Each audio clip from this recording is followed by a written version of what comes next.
Levis looking to throw down the field. It's caught by the rookie.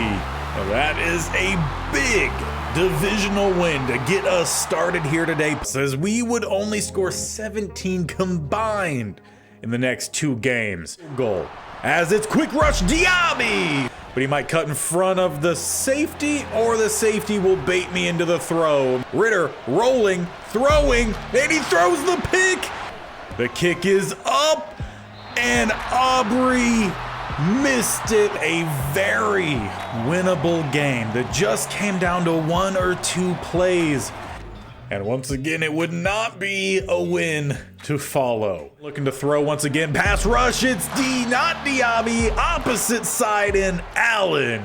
Now this is just step 1 of the process, but it's a win a yard. Jackson throwing, open target. Higbee, he's got the outside, but he can't squeeze it. It's through his hands. Jaguars sweep us, making it even more difficult for ourselves with a nail-biting loss to the Pittsburgh Steelers that would officially end our season.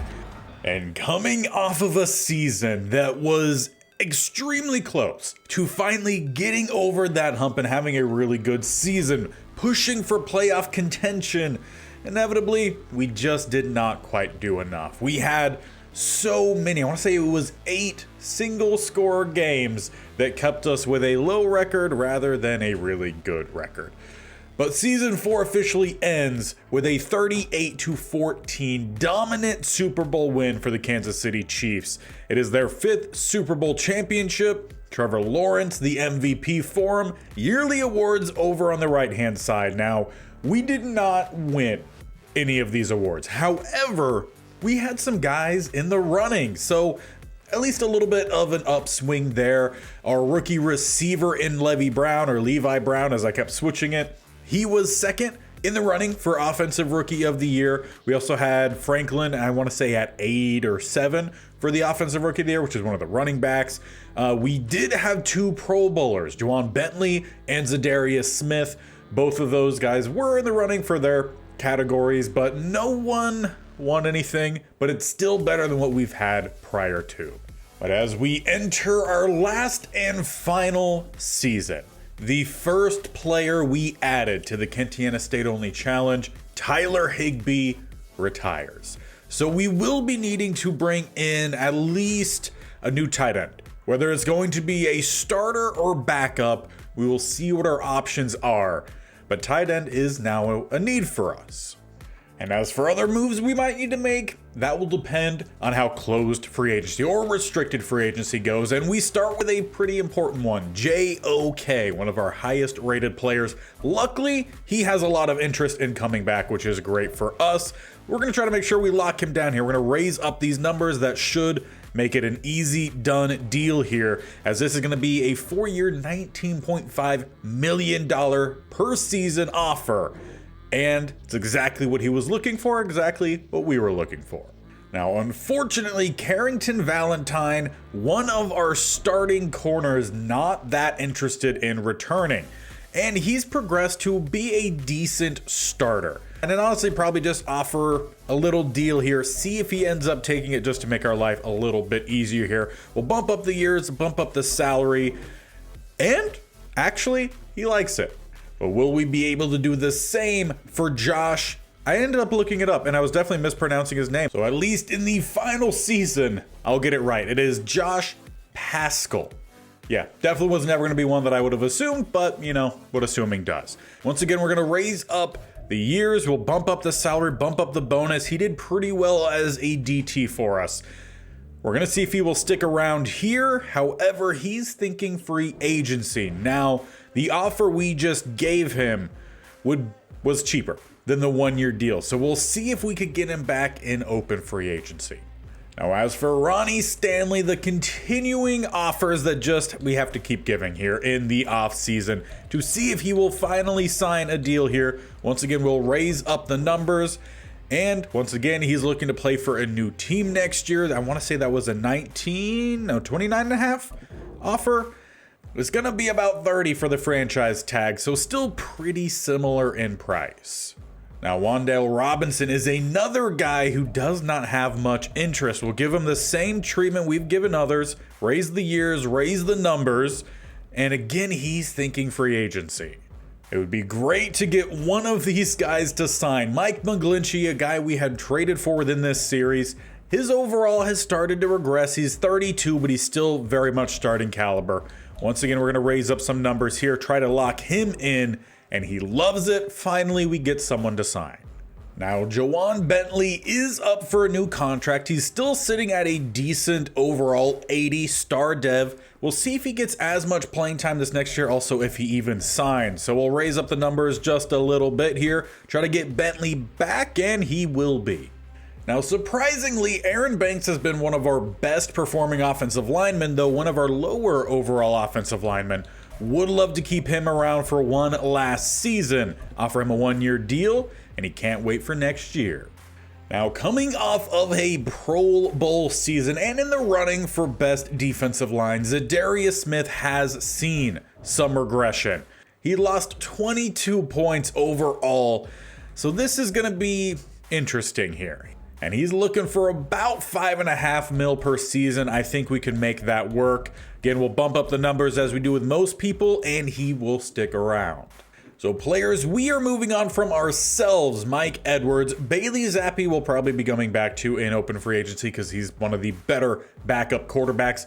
BJ Hines was a UDFA running back. Julian Aquara, maybe he'll be coming back. Brandon Eccles, depth corner. Franklin going to be moving on from. Wan'Dale Robinson, Ronnie Stanley, and I already forgot what it was.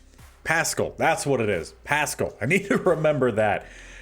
Definitely Robinson and Pascal, those are going to be open free agency deals. I don't want to let Stanley hit the market, so we will give him his $30,000, putting us down to 44 left for open free agency. And open free agency would actually go pretty well for us, taking up about as much cap space as we had available to us, leaving us with about $6.5 million.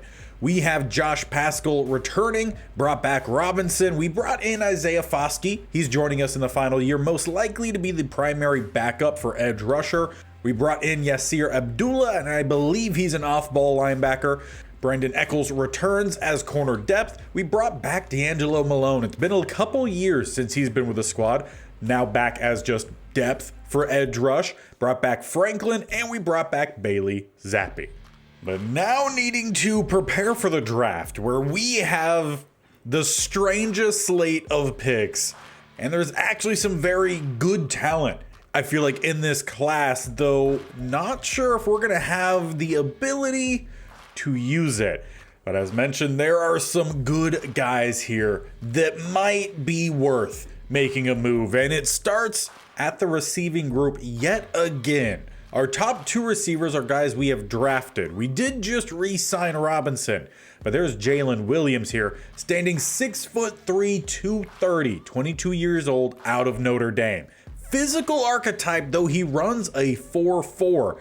And on top of that, he's got fantastic hands, great release. He has medium and short route running. Not as good deep, but get the ball in his vicinity, and he should be able to bring it in. So that makes things interesting on if we should try to package up something to go after Jalen Williams. There's also some other guys who could help out. There is Dom Steele, tight end out of Louisville. 6'5", 272 with the retiring of Higbee. We have a spot open. And he's actually a pretty quick tight end, running about a mid 4.5 to a 4.6. Bench reps are there. Overall, a pretty solid athlete.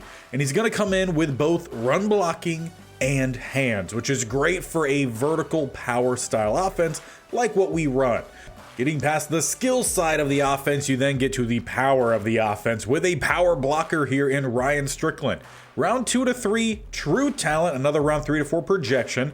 Again, higher than expected. He's got some good strength. Overall, some pretty decent blocking ability here, though not the cleanest.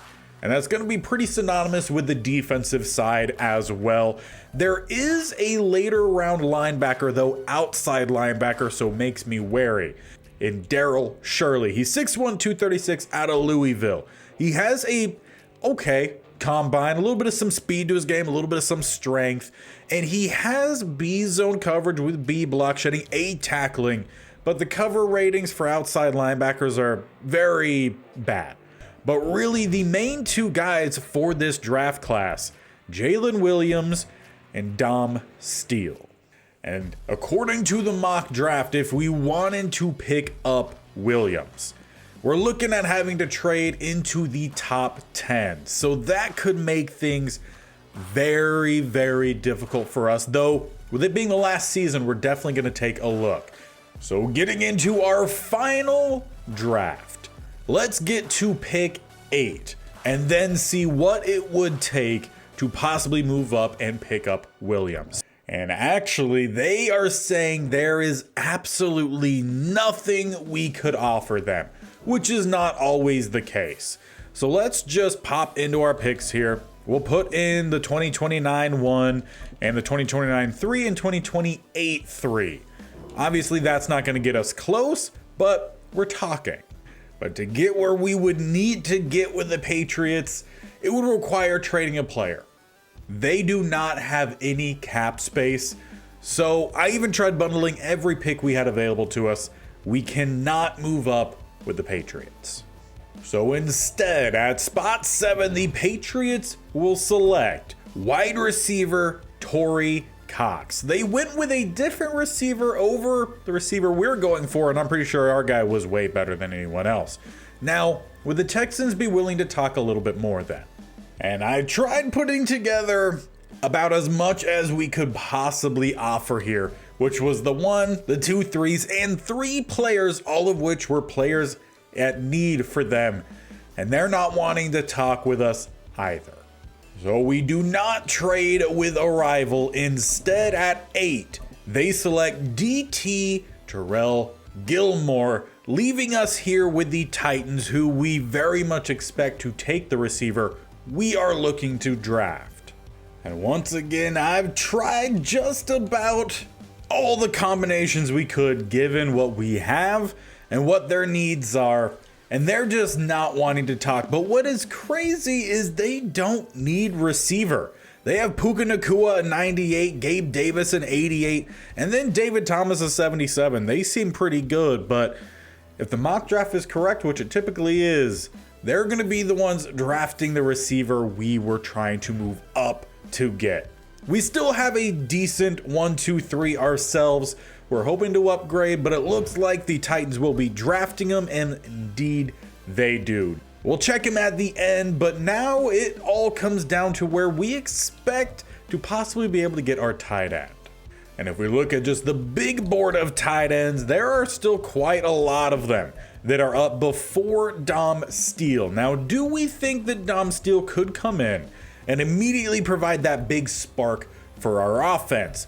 Or perhaps we could just try to trade with someone who's already developed. Michael Mayer, an 83 overall star dev. He has the catching, he has the run blocking, he has some route running as well. At least we should take a look to see if any trades are possible. If we throw in a 2029 first round pick and maybe throw in something for this draft as well a little bit later on, just for in case they do just straight up take it. What do the Browns think here? We have ourselves a new tight end. So while that doesn't help us with the receivers, we still have plenty of receivers who I think could get the job done. So what does that open up for us then, with us now having several mid to late round picks? We got the 4, 5, and 6. Well, Dom Steele, we don't really need to trade up for him anymore. Maybe Shirley does end up panning out. So really that's the options we have. So what I say we do here is we jump to our pick in the 4th round. If there's someone there that we think could really help us out, we draft up. If there isn't, let's try to combine the picks we have to move up, maybe get a 3rd rounder or maybe a 3rd and a 5th round or something in following years that we could then use to maybe try to make some trades. So let's go with that then for the draft, as we weren't able to move up to get Jalen Williams. So next user pick, all the way down into the 4th round we go. Now, who is available? Well, not many. No one else, even the outside linebacker who I was slightly questionable on, he's also gone. So it looks like we are trading away the rest of our picks. And we would actually get that 3-5 next year with the Bears. So we will be making that trade. And that's just going to give us maybe something that we could try to trade for one last piece. And Jalen Williams was a 78 hidden dev receiver. So would have come in very similar to our two other younger receivers in Beverly and Brown. I think it's okay that we ended up not getting essentially the same receiver we already have. And then for the tight end, Dom Steele actually just a 72, though hidden dev. I think Mayer is more well-developed, which is why we ended up making the decision then to go and trade for Mayer rather than Dom Steele, who might have even been the lowest overall of the tight ends that we would have had on roster. But there is one move I would just love to make, but it would require clearing cap space on both sides. But we will finally be bringing in Quentin Nelson. It did take the first and the second from 2030. Weren't able to use that draft anyway. The third round, one of our third rounds from 2028, and we dump some salary cap, and we bring in one of the best possible left guards. And that still leaves us with some picks that we could use to maybe try to fill out a need or two prior to the final trade deadline in week 8, but we bring in two really good talents for us. And with all that, we are ready to start our final season. A couple changes took place to the offense. Obviously, Mayer and Nelson, the trades. Truman does move to center, and Brown and Beverly, they're going to start their outside receivers. Robinson will be 3, Vernon's going to be 4, then Charlie Jones and Chase Claypool. Hopefully, this offense, now with the new hands of Mayer, added protection on this left-hand side, will just help Levis get over that hump. He had a pretty good preseason, we'll say, 3 touchdowns, 1 interception, 85% completion. Defensively, not a whole lot of changes here, though with us trading away Zadarius Smith, this is opening it up for Gardner to have the opportunity to be a starting DT, though it would just be for the base packages. Tillery would be our rush DT, but if Gardner doesn't do well, Tillery might need to step into just the all-around starter. We're continuing with Clark playing both the outside corner and base packages as well as the slot in the nickel and dime. We have moved Alden, who was drafted as a corner. He's now going to be the primary backup for the safety positions, as well as being a backup for the nickel corner as well. But all in all, this team is just running back after 4 years of development. And with that, it's time to get the season underway as we start on the road against the 49ers. It's a Super Bowl or bust season for us, as the first play is a throw to the flat. Still goes to the running back, and that is the position that we're going to rely a lot on this year. At least that was the plan with the playbook. We'll see how well it actually ends up working out. 2nd and 9, we go right back to the throw, going up top. First catch for the new tight end in Mayer. Funnily enough, he actually takes the same number that Higbee was wearing, so that's kind of fun. 3rd and 2, we finally go with a run. Down the middle, Williams gets stood up, and that final push does not quite get it.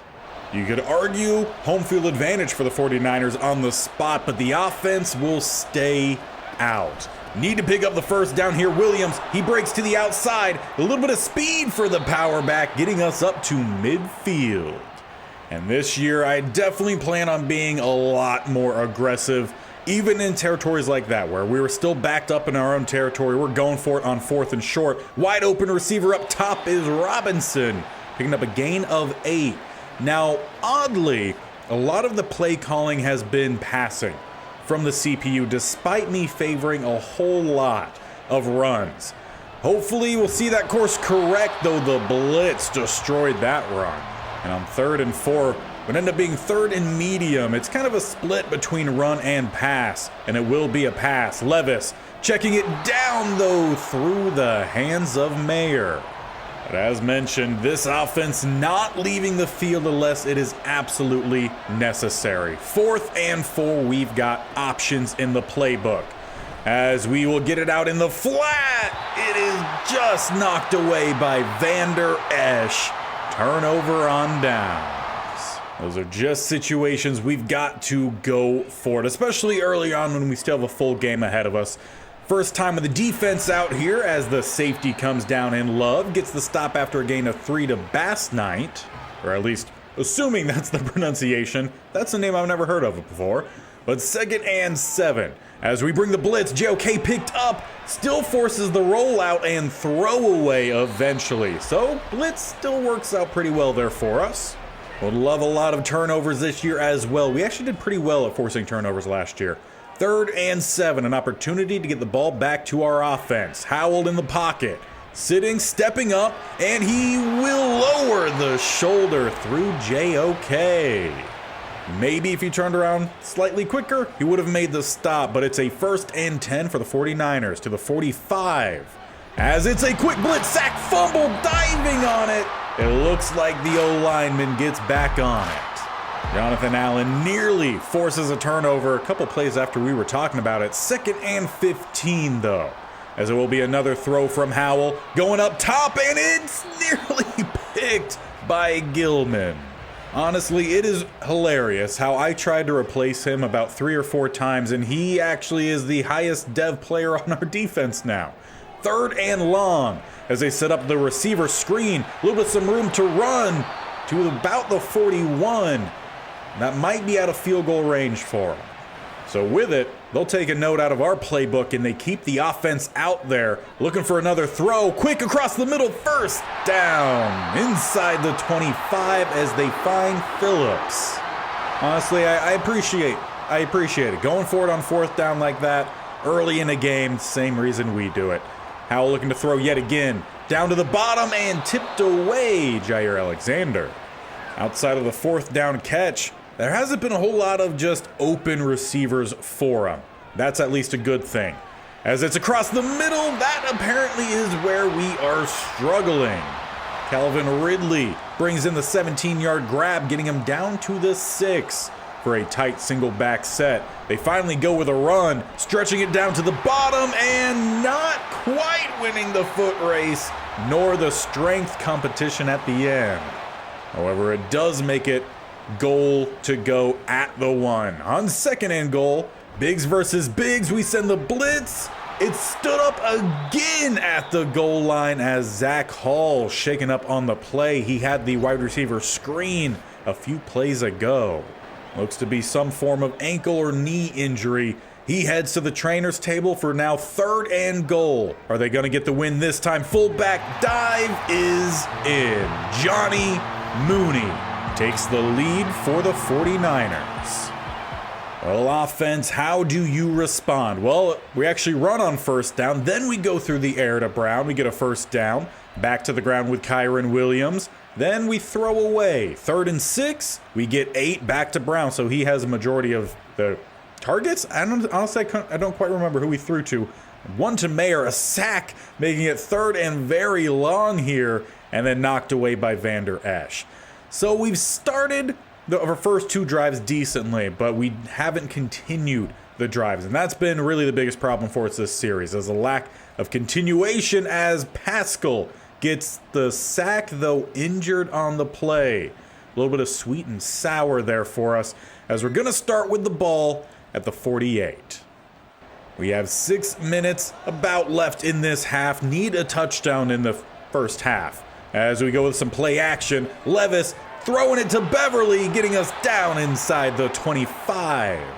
Such an odd throwing motion there from Levis, lasering it but with a sidearm throw. I'll take it though, either way we get some yards. As he steps up, delivers the pass, Mayer holds on to this one and he gets credit for the forward progress. So for the first time this season, we are down inside the 15. First red zone trip. As we go, Kyron Williams, well, we forgot to block. Lawrence ate it up, loss of 2. Leaving us with 2nd and 12, 2 tight ends at the top of the line, 1 receiver spread either side.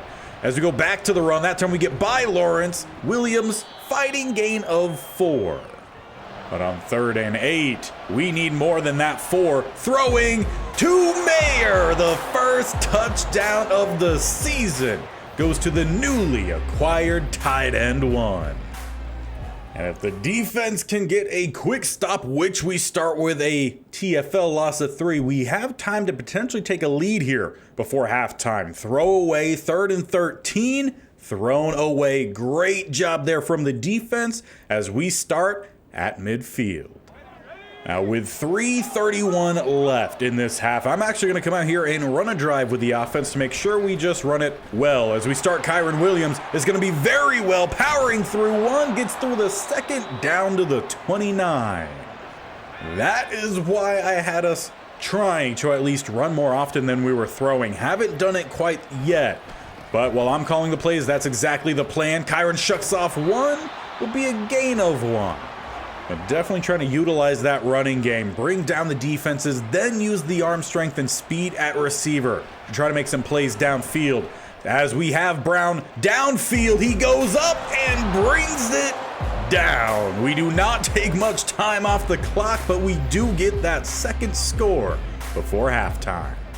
But of course, that leaves time for the 49ers to do the same thing as they get a first down to Kraft. 21 yards goes to Al Barnes into plus territory. Now 28 back to Kraft, and they're inside the 15. Definitely can't have a season where the offense finally shows up and then it's the defense where we're struggling. 1st and 10. As no pass rush, time to throw. He does find the running back eventually, who will pick up 4, calling their first timeout. At the 10 or slightly inside the 10 for 2nd and 6. Will be another throw. Howell down to the bottom. He has Kraft down to the 2. Second timeout called. Last time we were down here, it took 3 plays for them to finally knock it in. And the juke gets by the backer. And once again, we got a tied game here thanks to the running back and a pretty quick drive from the 49ers. We also talked a good bit about being aggressive, and with 22 seconds and all 3 timeouts, I think we need to go for a little something here, at least try to get a field goal before halftime.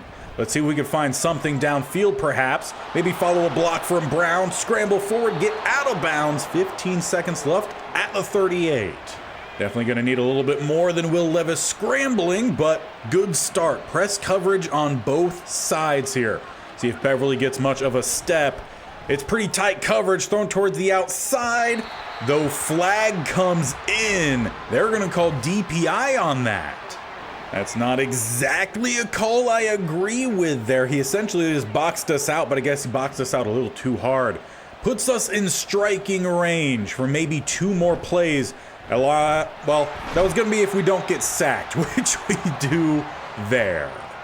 So we'll end up calling a timeout, and we'll send out Aubrey to try to put us up before halftime. It's a good one here, about 56 yards, and he nails it. Probably could have hit that one from about 60, but it does take us to halftime. But from there, we will continue through this game at a little bit quicker pace, get into the red zone trips essentially, knocked away by JOK, 3rd and 5. Thrown away. Great start there from the defense. Offense. Let's start to build a lead here. As we start with Mayer, Will Levis runs, gets 1. 3rd and 1, we get 9 to Kyren Williams. Really need him to be at about 20 carries per game. That is where we're going to be at our best. As we start off with quite a few carries to him, and he takes this one 44 yards to the end zone. We take a 10-point lead, 24-14. As we're around the midway point of the 3rd quarter, another TFL there, though then we give up 21 yards to Barnes. 5 going to Bass Knight, 2nd and 5 knocked away JOK, 3rd and 5, 15 goes to tight end Hall. So it wasn't a wide receiver screen, it was a tight end screen earlier. That actually worked out pretty well. It was just a really long distance for the first down as they pick up another first down into the red zone. With about a minute and a half here left in the 3rd, an opportunity for the 49ers to dig into the lead. As they throw down to the bottom, going up the sideline, Calvin Ridley to the inch line. He nearly found his way in, and once again, we have bigs versus bigs. They won it last time with a fullback dive, though we started off pretty well as number 59. Honestly, I couldn't even tell you who that is. He comes crashing down to get the stop, and unfortunately Bass Knight injured on the play, so he will have to head out. Second and goal, they look to throw. JOK arrives first, though there were several Colts defenders there. So far, I would say a majority of these goal line plays we are playing much better, though it's always the last one that we've struggled with, and that will continue as Hull pulls in the touchdown, pulling them closer, making this a field goal game. Well, offense, how do we respond? Starting with a loss of 2 is not great. 3rd and 6, so some play happened as we start the fourth quarter. 3rd and 6, it's a throwaway. Not what we needed here.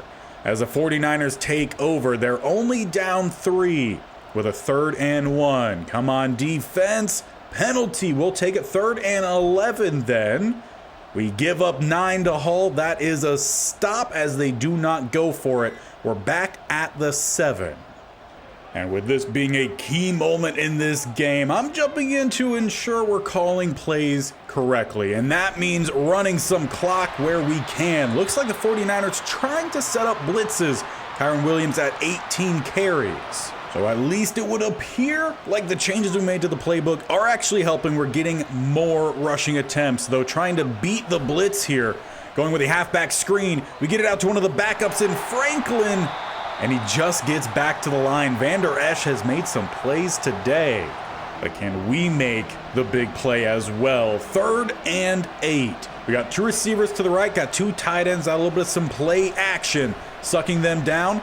As it's thrown to the outside, Tommy Tremble takes a pop shot. Penalty in as well, and that's going to bail us out for sure. They called Dexter Lawrence with the late hit, and obviously Levis just threw that to just try to save himself from getting hit. Didn't work, but it still got us a first down. Great juke there from Williams, gain of 8. And he is well over 100 yards on the day. It's exactly what we need from Williams. Just maybe a little bit more from the receiving game, and I think we'd be doing just fine, though this defense has been stingy today. Both teams actually pretty similar in overall. I want to say we're up to an 84. 49ers 83. As they go the stretch to the outside, shake off one. Another flag comes in, and I doubt this one is going to help us out much, as it's going to be holding. And for some reason, it was on Fortner, and Fortner's out at center despite it's supposed to not be him. So I think Madden changed my depth chart again. Always love when they do that, but we got a wide open receiver. It's Tremble who gets down out of bounds. But they're going to say he actually didn't get the catch at all, which is definitely not what I saw. So we're throwing out the challenge flag here. That should easily be a first down as both feet came down in bounds. Are they trying to say that that right foot never landed? Because that is a first down.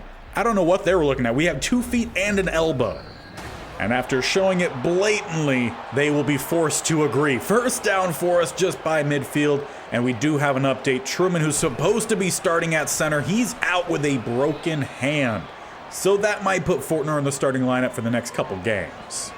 Hopefully, it's a quick rebound. Luckily, both Fortner and Truman are pretty similar in overalls. But 2nd and 5, we're going to bring out Franklin. A little bit of some fresh legs. He actually did pretty well for us, getting some time last season. Try to include him a little bit this year. Plus, getting at least onto the Offensive Rookie of the Year list. Did pretty well for it. Looking for a pop play here, though still trying to be pretty safe with it. As Levis actually just looking to scramble, he goes back to the left side and the ball pops free. It's still out. What was 71 doing? It was at his feet, and now Will Levis is shaken up. That is why you slide. You don't fake sliding, just get down and we would have been fine. Now the 49ers have the opportunity, and it is extremely bright here in the Bay. Sometimes it makes for beautiful lighting, but sometimes Madden freaks out. And that's what's happening here. 1st and 10 for the 49ers. Just under 3 minutes left. They need a field goal to tie this game up, and they just picked up another first down. Now would be a great time for some turnovers to come on in, this time in our favor. 1st and 10 yet again. Howell in the pocket. He dumps it off. That goes to Barnes, who is also injured on the play, though. He's going to quickly head to the sideline, and they're right back out ready to go. No timeouts called or anything. As they go back to the air, not knocked away. Actually, another first down gain.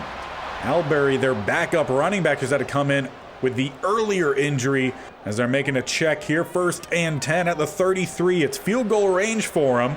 Wide open is the running back, who steps out. Could have had a couple more yards there. But this has definitely been a close battle today.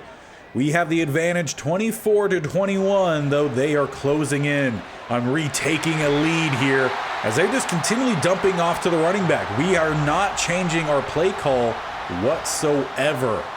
1st and 10 inside the 20 as they change to a tight look here. Single back set, still looking to throw. Howell finds his guy. Thought that was about to be an overthrow. We had a guy waiting.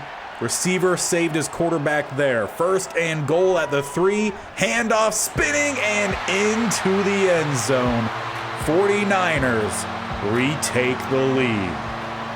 As our offense takes the field now, it is Bailey Zappe, I believe, getting his first snaps in this series, and it's crunch time as we need a touchdown to get ourselves back in this game, as he's having to roll out and throw away. He does not have a super strong arm, but the accuracies, well, they're going to have to do. 2nd and 15, we spread 2 wide either side as we got Mayer. Beautiful throw from Zappe as we are right back out to it. Up by midfield now. And the 49ers will not be playing press coverage. We still have some decent opportunities to the outside, or trying to loft that one up to Williams, though great play there by the defense. Just got to try to put ourselves in good mismatches here. Press coverage now on 2nd and 10. If Brown can get the release, that safety stick to the inside, which he does. Looks like it might be 1v1 as Brown can't bring that one in. He had the touchdown grab earlier in a 1v1. Could have used it there. Instead, 3rd and 10. We got some curls. All about the timing routes here as it's out for Beverly. That could have been picked. Honestly, I'll take the drop. But on 4th and 10, we need a big play here. At the 46, ran this play earlier at work. 2 spread either side. We went Mayer the last time. This time we got Robinson with some space to run. He's trying to find the edge. Knocked out at the 19. We still got 57 seconds and 3 timeouts. And honestly, with that, maybe we try to get a couple runs mixed in here. Go with that halfback draw, find some space down the middle. Williams pushing down inside the 10. We call our first timeout. Bailey Zappe trying to be the team's hero here. Game-winning touchdown drive sure sounds nice. Got a couple different short throw options here as Zappe rolls and throws away. Defender in his face. We'll keep the same look, but go with a different option here. Robinson to the back corner. Could be a decent one here depending on the coverage. It ends up dropping. No one else breaks open, and he does not get the pass out. We call a timeout. It's 3rd and goal now at the 22. Was not thinking it would be difficult to get that throw out for Bailey, but fortunately it was. Got a couple crossing routes here. See if we could get some one-on-one. Brown once again thrown too far downfield. That needed to be a back shoulder. Instead, it's 4th and game. 35 seconds on the board. We have a timeout, not that we could use it. As they bring the blitz, it's thrown out and thrown too short. Mayer was open. The 49ers would end up stealing that game late, and we need to check on our quarterback because, honestly, a good portion of the season depends on how healthy he is. And it is not good news from that first game. Will Truman, broken hand. He's out the next 7 games, so we won't have him until the second half of the season. And Will Levis, torn labrum. He's going to miss the next 4. And now the hopes of the Kentiana State-only challenge really lies in Bailey Zappe. Will he be able to do enough to keep us afloat And then Will Levis come in for the dagger. Well, Zappe, he has some decent short accuracy, okay medium, but the deep, I mean, there's really not going to be much. Throw power, there's not a whole lot there either. He doesn't have a whole lot of mobility, just average. He could roll around a pocket and try to throw a ball away, maybe gain a couple yards if he needs to. But this is going to be interesting, and I'm hoping he surprises us. And it would end up being yet another one-score loss for us in the following week against the Tennessee Titans, where we opened divisional play. They won 24-16. Yes, that is still one score. 8-point. Just would have sent us to overtime. But that's a miss for sure. Burr, 2 touchdowns, no interceptions, completed 70%. Bailey Zappe, no touchdowns, 1 interception. He completed 47% of his throws. Kyren Williams, he played a good game. We can't ask much more from him. 24 carries, 103, and a touchdown. We just need a little bit more, and that is what we were hoping Will Levis would provide. Receiving, Puka Nacua, great job. Johnny Beverly was our leading receiver, but just not a whole lot there. Defensively, at least anything good. Bentley, 13 tackles. How about TFLs? We had 2 from Allen, 1 from Diaby. Just not a whole lot there. Sack-wise, 0, so not much. But the team that has been the most difficult for us this series has been the Jacksonville Jaguars. 91 offense, 85 defense. They've won a Super Bowl. We tried to trade with them for Lamar Jackson. They wouldn't. They've started 0-2 as well. If we could somehow pull off a miracle here, that would be great. And as we get into the game here, we are in about halfway through the third quarter. We're down 10, 16-6. We need Bailey Zappe to lead us back to a comeback win here, as that looked like that should have been DPI. At the minimum, defensive holding, though no call and we're at home. 2nd and 10, they're stacking the box here, but we're going to Williams, who burst through the first, nearly through the second line of defense, nearly gone. We need him, and we need help from our receiving group here. Got to step up for your quarterback, as we had a couple guys there who probably could have tried to catch that ball. To be honest, it wasn't intended for him, but it was around him. Quick hit on the quarterback leaves us 2nd and 10. As Williams, he finds a little bit of a lane. He will pick up 6 as Bryce Hall shaking up for the Jags. On 3rd and 4, looks like we might need to go through the air here. They're walking down a safety to the left-hand side. We'll shift the line that way. As we got to find something. We throw it late. Beverly comes back for it. Shakes one. He's going to get a couple extra yards at the least. Shakes by another. Getting down to the 41. By no means is that what you should do as a quarterback, but it works out for us here. We will take it. 1st and 10. Zappe looking to throw yet again. He's got his running back, but every time he goes to throw, there just happens to be a defender. You would have thought that having as good of a line as we have, especially over on that left-hand side, we would be doing really well with the blocking. Quite haven't had it so far today. As it's launched up, double coverage for Brown, though he nearly came down with it. He got to it first. Oh, unfortunately for us, this isn't a game of first. You actually got to catch it. 3rd and 10. I would actually love a wheel route here from Mayer, so let's shake that up a little bit. See if he finds a little bit of space to the outside. Or instead, we got Vernon, who got bumped off of his route. It might have been by his own player. Well, we will have to rely instead on Aubrey to help draw us closer. Make it at least a touchdown game as he nails the long field goal. Now from here, we just have to hope our defense makes the plays. We start with a TFL. 2nd and 12, we give up half of it. Though 3rd and 5, that math doesn't math. Either way, defense will get the stop. Great job, offense, back with the ball. Can we start picking up some speed here? Penalty, that doesn't quite help. 2nd and 6, though, we get the 6, leaving 3rd and inches. 9 back to Kyren Williams. A lot of Williams here. I like to see it, especially with the injury at quarterback. We went kind of pass heavy our last drive.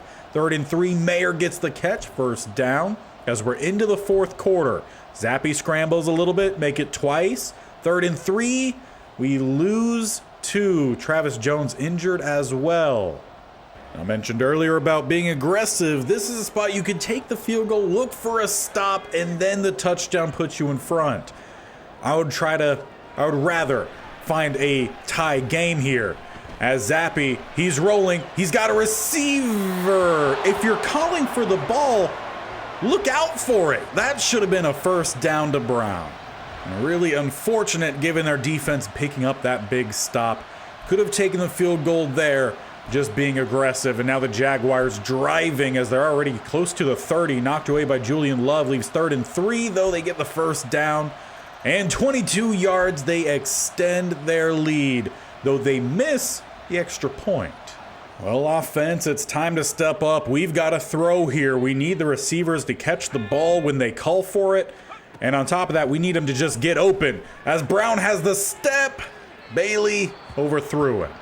13 of 23. Deep balls, as mentioned a little while ago, not the best for Bailey Zappe.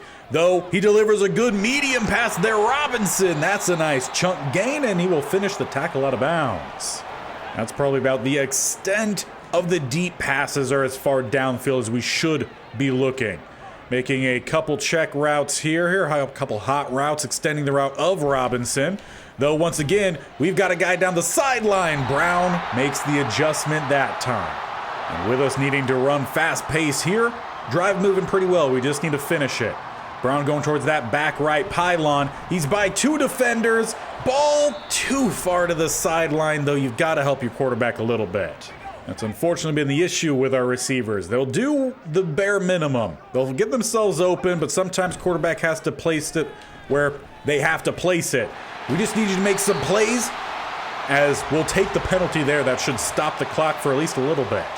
They end up calling that on Xavier Gross, one of the safeties we potentially were going to replace one of our safeties with. Diving catch, touchdown, Johnny Beverly. One of the 2 we needed. Now defense, we need you to get a stop here. This is a Jaguars offense that is loaded. Fantastic quarterback, running back, tight end, and they've got guys at every other level as well. As they start with a throw right across the middle. First down gain, though injury to DJ Moore would actually stop the clock. So that works out a little bit there for us. We got 3:37 left in this game. We need a stop, we need a touchdown. That would send it to OT. As it's a rollout throw, gain of 8 on first. We can maybe give up a couple first downs, but I would prefer to have extra time for our offense. As it's 2nd and 2, they go down the middle. Walker following his blocks and picking up that first down, though another injury, this time to Colton Miller. So 2 injury timeouts for the Jacksonville Jaguars offense. They still have all their timeouts as we're not inside the 2-minute warning. Throw up top and knocked away. Could have used a pick there, but I will take that. Jair Alexander ran step for step. And why are we playing off 8 yards? That's probably not going to help us out too much. 2 receiver stack towards the top. Quick pass rush, though. It's I already forgot the name. Pascal. I'm really bad at remembering these. It's not Pascal. I'm going to remember it at some point, probably in the middle of my sleep tonight. 3rd and 16. Final play before the 2-minute warning. As they go downfield, it's picked off. Jair Alexander will get us on the field starting at the 36. And while it's not midnight and I'm not in the middle of sleep, it's Pascal. That's the name of the DT who just got the sack there for us. But we're on offense, so let's focus on the offense as it's out for Robinson and it's an overthrow. You could maybe blame a little bit of some bump coverage downfield, but it was jam-packed. Just have to deliver a good ball. As it's picked off. Oh no. That might be it. Hall gets the pick.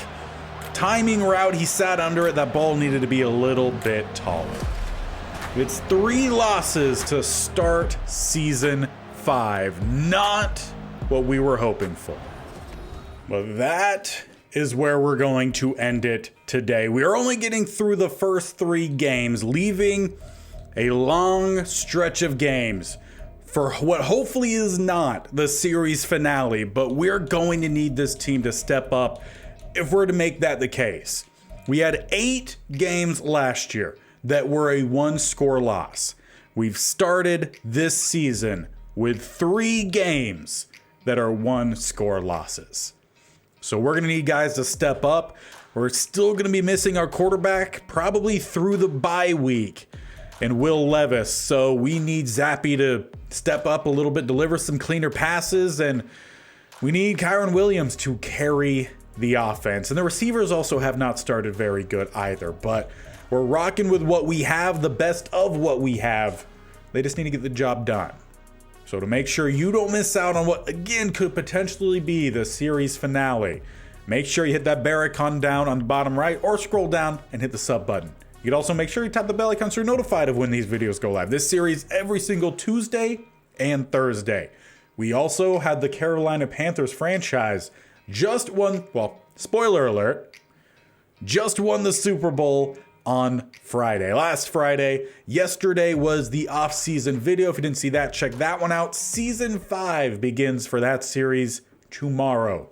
Defend the Super Bowl title. We might have time for 2 full seasons and then kind of a movie series in which we do multi-sim for that to wrap it up before the next Madden. And plus we have college football quickly approaching as well. So a whole lot coming, and hopefully this Kentiana State Only Challenge, they have a surprise waiting for us next time.